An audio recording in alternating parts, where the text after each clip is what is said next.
Hello, I am Chris from Deus Ex Machina, and I am with... Job. What? I am Job. He is Job. What? He is Job from Rapid Wolf Games. I have no idea what accent I am doing. Neither do we. I don't know. It's almost like a Robin Williams thing. Yeah, that's why I went with I am Job. Okay. Miss Doubtfire. Oh. I am Job. Job. Okay, and we are talking about... Yeah, so, once again, I'm Dave from Rapid Wolf Games with... And I am Chris from Deus Ex Machina, and we are talking about adventure card games. Yes, the top 5 adventure card games. These are card games which are not deck builders. Okay, well, I didn't go with that then. Uh-oh. Because because the ones you listed off are deck builders. Well, these are not games that are... I didn't put Ascension or... As I blend out of my accent, it's all hard to drop it now. It's hard to get it out really 100%. There we go. Okay, so I didn't put... I wouldn't put Ascension or Star Realms. Fair enough. I think adventures are games where there's something more thematic taking place. Like a campaign. Like a campaign, rather than these cards represent numbers. The artwork doesn't matter. Okay, so my number 3 didn't do that then. Let's just dive in. All right. Gets you again! It's like you must have had Western Inventory come do some of your inventory at some point. Yeah, I did. I saw that. Was there inventory coming in? Here's a yellow card, right? My number 5 is Bloodborne the card game. What? You haven't played this game. Bloodborne the card game is a card-based dungeon crawler. So instead of exploring through a dungeon, you are laying down cards of creatures that you fight, and then the players compete who can beat the creature first, and then can grab the blood from it, and then you get points at the game for the amount of blood that you have acquired. It's fun. The tokens are good. It's cheap. It's like $36. It's pretty simple. Doesn't have any deck building. There's card management. I wish there was cooperative elements, but the artwork is fantastic. That's number 5, Bloodborne, the card game. By the way, you'll notice a lot of my games literally have the word "the card game" on it. Yeah. All right. So my number 5 is Apocrypha. So this is the game that Mike Selinker wanted to make when they made Pathfinder Adventure Card Game, but they didn't have the money to make it. So Paizo came to them and said, "Hey, can we use your engine for our game?" Sure. So they slapped Pathfinder on the game engine, and they made it. And what they didn't realize was how well that game was gonna sell. Pathfinder, yeah, it was to the point where they went through. It's the Avatar of card games. They did 4 core sets, and then they re-released it again, but with a whole new core set. But this time they did it right, so that going forward. But we'll get to that later. But the point behind all this is that they then decided to Spoiler: Pathfinder's on his list. Is that Mike and company decided to finally get around to putting out their game. Went to Kickstarter. It is a very dark alternate world game. Yeah, if you like the modern supernatural story, like Supernatural or X-Files, or like literally throw a rock. There's 50 of them out there. I made fun of it in my review about the 30 or 40 TV shows that have dealt with modern paranormal stuff, and Apocrypha slots into that setting almost too comfortably. Yeah. Superstition. That was another one. Supernatural. No, Superstition. Never heard of that. It's basically African American gypsy guy, basically, but supernatural. It didn't do well. Yeah, Constantine, that was a good one. So basically, that's what Apocrypha is, and it's a cooperative deck builder. Cooperative. A lot of cooperation, because you can have people helping you left, right, across from you. There's tons of cooperation in that game. I think there's only way to win that game is to cooperate. Yeah, I'm not a big fan of how they changed the dice mechanic. Oh, I like the dice mechanic. I don't. I do. I think it's better. So that's my number 5, Apocrypha. I think I will question you on the history of that. What's that? So, what's your number 4? Number 4 Is Arkham Horror the card game? Fair enough. Nothing enough. really enough to say on that. Everybody knows what it is. Because if you haven't been living under a rock... As many people have said, the Arkham Horror card game is better than Arkham Horror. Not only that, but they say, of course, that what they did to Arkham Horror 3rd Edition was to pull elements from the card game into it in order to try to make it a bit smoother. And of course, as according to you, they ruined it. They did. Because now they've made it so that you can only play that once. It's a one and done now. Because when you play it, you're like... Okay, we're going to play this mission. Oh, that's right. I know what's going to happen, so we got to find this, this, and this, and this is going to happen before this happens. All right, break. Yay, we're playing a puzzle. No. There's no randomness at that point. It's just, the only randomness is, okay, so you got your 5 tokens, spread them around the board. Oh, whoop. All right, where'd the token end up that I need? Oh, it's over there. All right, cool. Well, yeah, done. I liked it. So, Arkham Horror... the card game. Coming in at number 4 for adventure card games is Shadowrun Crossfire. This basically was Dragonfire reskinned into the Shadowrun universe. I thought Dragonfire was a reskinned Shadowrun Crossfire. Nope. I thought Shadowrun Crossfire came out first. Nope. Okay. I don't know why I don't own Shadowrun Crossfire, because it's a sci-fi version of Dragonfire. Yep. But I think it's because I hate the Shadowrun universe in general. The small problem with that game that ended up happening was they ran into some issues with Kickstarter and getting delivery, and then when they finally delivered, they did it. One of the most cardinal, in my opinions, cardinal mistakes with a game like that, which is the card stock is different in the base game than it is in the expansions. You have plasticized cards in the base game, and you have paper cards in the expansions. So guess what you have to do? You have to sleeve it. Yeah. Shadowrun Crossfire, number 4.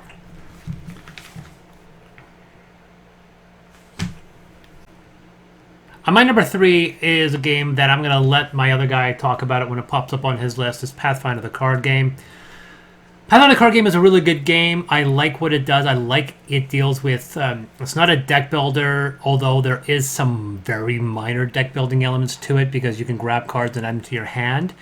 I always consider it to be a deck management game because you're going to add a couple cards and you're going to take out a couple cards, but you're trying to get cards back into your deck so it comes up again. You're trying to prevent. So instead of having a 60-card deck and you're just drawing cards, and discarding, you have a deck of like 15 cards that are really... So I love it. I love the fact that it took Magic the Gathering going... Like my 3 Magic decks are like... You know, it's like 15, 16 different types of cards in quadruplicate. So it's not really that interesting. But this one's like one of each type of card, and every one of those cards means something because it's important to you. And you're trying to get that card back into your deck by healing or recovery or finding some way. But very, very slowly, you're going to lose cards one by one. It's a neat idea. It's a neat way of doing that system. It is a little on the tricky side, and as the PK will become very clearly obvious, I think Apocrypha is the better game. Spoiler. But I think Pathfinder is definitely the bigger game. There's a lot more content for Pathfinder. Although the 2 big expansions for Apocrypha have finally been released, so you can get it now. But yeah, he'll talk about it way more than me. That's Pathfinder. On to you. Yeah, I've got the expansions for Apocrypha. Oh, you did? Yeah. With you? They're in the box. They're in the are they unsealed? Yeah. Can I see them? Yeah. Cool. Coming in at number 3 for me is Mystic Vale. You're gonna argue it's no. Damn, you know what? It doesn't have a campaign, but it doesn't have campaign, but yeah. Edge of Darkness. I would have given you that one if you had Edge of Darkness. You know what? I'll slot out and put in Edge of Darkness because I will. You don't own it yet. Yeah, I do. It is literally in transit. No way. Yeah, I just got my. You got to call me over when that comes. Yeah. So that is Edge of Darkness by AEG. Magic card crafting game. It's amazing. With a dice tower? With a dice tower. No, cube tower. Okay. Threat cube tower. Yeah, I'm. The wife is looking forward to this one because she loves Mystic Vale. Yeah. So once this one hits, There was a reason why I didn't get it. I know. I think at the time there was something that was holding me back. Could have been money. I think it might have been money because it wasn't cheap. No, it wasn't cheap. Last, so that's my number 3, Edge of Darkness by AEG Games. Edge of Darkness. By the way, Edge of Darkness is a card building game, and now it has adventure elements. Totally counts. As you quickly make it.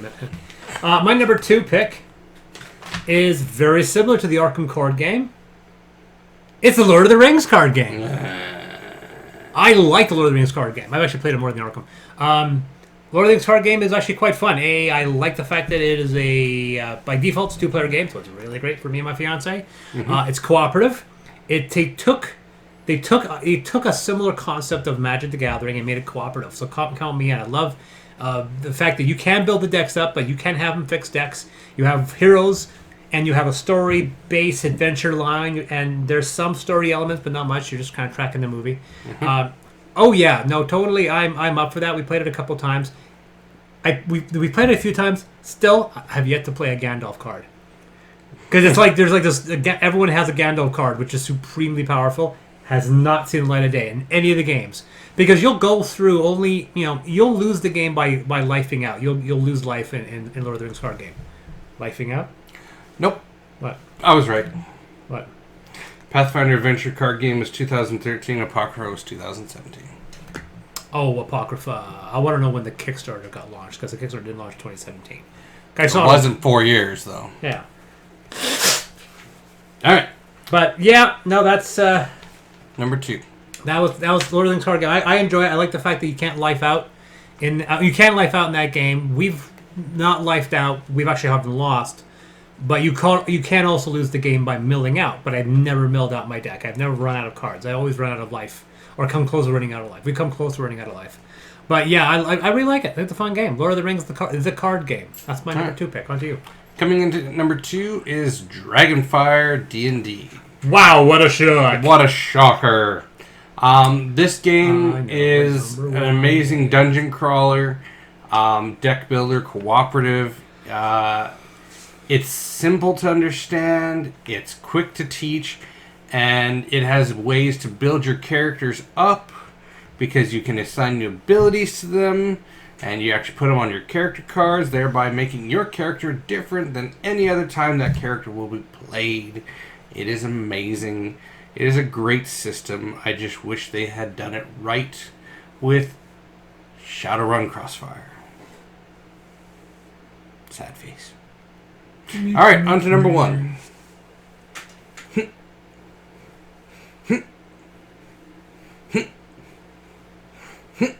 Smash! All right, take it away. Rock always wins, eventually. It's Apocrypha. We were just talking about this.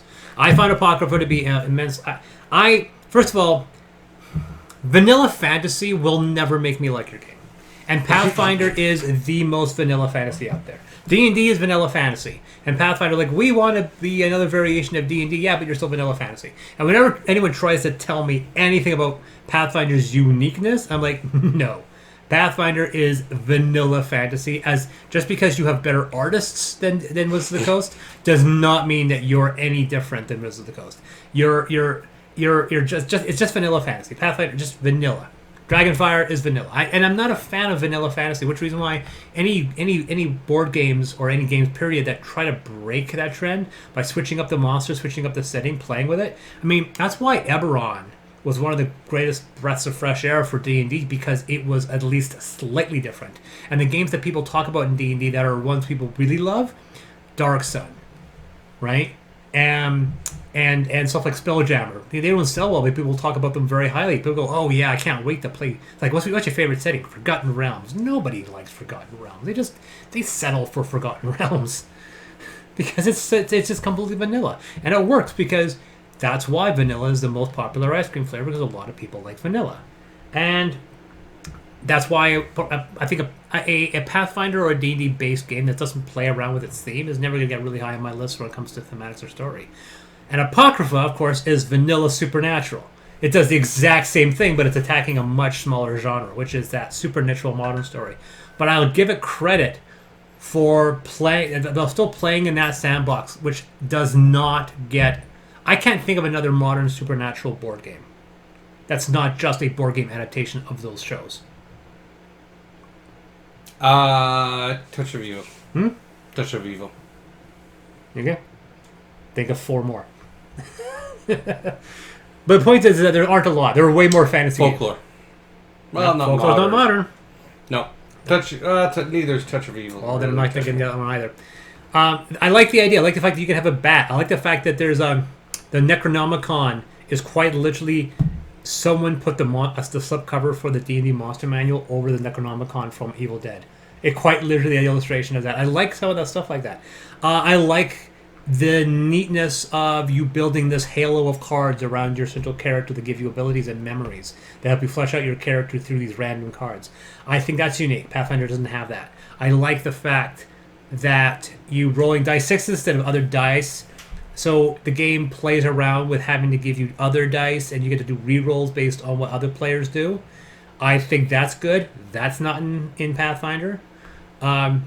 I think Apocrypha is the better game. Mechanically, it's a better game. I think Pathfinder was too stuck on using the Dungeons and Dragons dice, which are statistically not a good idea. I like the multiple die 6s and the successes required. I think those work better.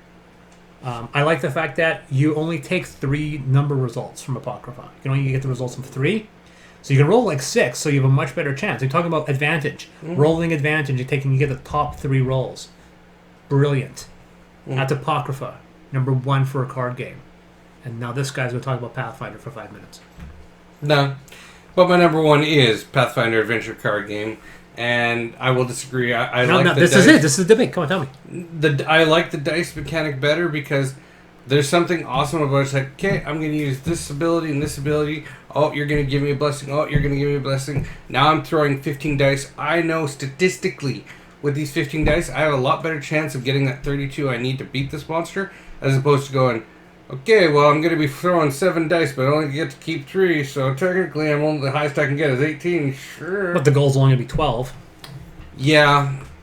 I still feel that the Pathfinder has a better scale-up mechanic than the Apocryphal game does. See, for me, I've been in these 2 situations, and one of them annoyed me and one of them didn't. In Apocrypha, I have a situation where I have to roll 13. And I can only use a variation of 3 to 18, well, 3 dice, to get there.